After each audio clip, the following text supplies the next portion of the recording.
The effects of independent variables on a dependent variable can be estimated using statistical models.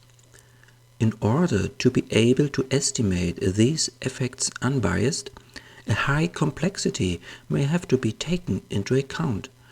The effects of other variables, so-called confounding variables, may overlay the primary effect of interest. These can inhibit or amplify it. Statistical estimation models take this complexity into account by statistically controlling for confounders, which allows the estimation of adjusted net effects. We are now looking at a scenario in which the lack of statistical control leads to an underestimation of the effect we are interested in. This is the setup. For a car without its own drive, we build a track that is characterized by two variable parameters: the length of the track and its inclination. After the parameters have been set and the track has been set up accordingly, the car is positioned at the top and released. The time it takes the car to roll to the lower mark is measured. The primary effect of interest is the influence of the distance on the time required. In other words, time is the dependent variable, track length is the independent variable. With the first model, Model 1, only the variables of interest will be taken into account. The corresponding statistical model estimates the effect of distance on the time required with b length. This one. By how many units does the time required change when the distance increases by 1 unit? We set the distance in millimeters. The time required is measured in seconds. In total, we carry out 26 trials.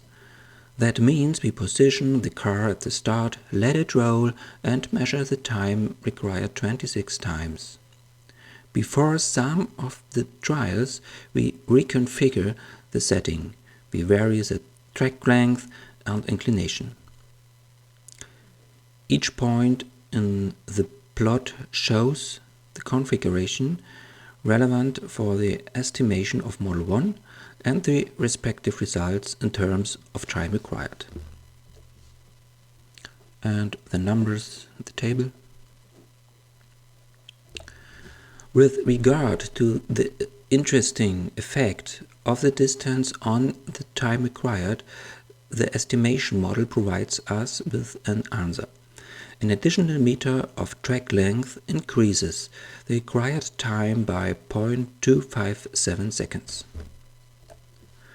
Thus, the time required can be predicted by the model. However, this prediction is not free of error. For each trial I, error E results from the difference between the actual measured time and the time predicted by the model. In the practice of empirical research, estimation models will hardly come without errors. At least random measurement errors can often be expected. However, incorrect model specification also increase the errors. In order to be able to compare differently specified models in terms of their quality, we calculate the sum of the squared errors.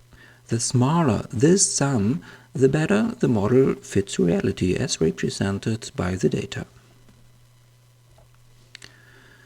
The second model is slightly more complex than the first. We now take into account that in addition to the length of the track, the inclination also affects the time required. The alpha gradient is a confounding variable.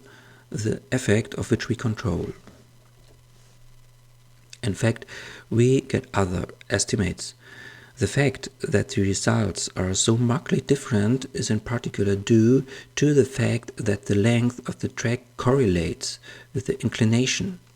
The longer the distance, the larger the inclination. Of course, this correlation is not theoretical mandatory. It has just occurred here in the reconfigurations.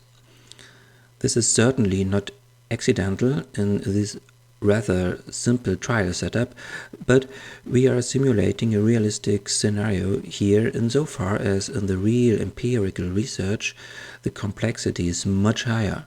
Everything is related to everything else. However, the effect of the track length on the time required is clearly larger here. With each additional meter of track length, the time required increases by 0.791 seconds. Model 2 therefore predicts the time required not only on the basis of the length of the track, but the information about the inclination is also taken into account.